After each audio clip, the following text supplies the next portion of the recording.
দেখুন, নেপালে তো বামপন্থী সরকার ছিল। আমার তো বামপন্থীদের সাথে সম্পর্ক নেই, কিন্তু আমার একটা খারাপ লেগেছে, যেটা আমার বলা উচিত না, আমি বলছি না প্রতিবেশী রাষ্ট্র বলে, বাট আমার মনে মনে খারাপ লেগেছে। আমি কাল রাতেই বসে একটা কবিতা লিখেছি, পরে দেবো, এখন দেবো না। কিন্তু আমরা চাই যে আমাদের প্রতিবেশী রাষ্ট্রগুলো ভালো থাকুক। আজকে মানবিকতাটা তো এটা নয়, যে আমাদের মানবিকতা তো এটা নয়। আমরা তো মনুষ্যত্বের জন্ম দিই, বাংলা মানবিকতার জন্ম দিই, জাগরণের জন্ম হয়।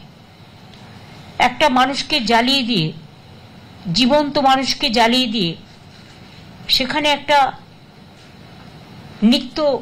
নৃত্যের নামে নানা রকম ভঙ্গিমা করে সেটাকে উল্লাস করা,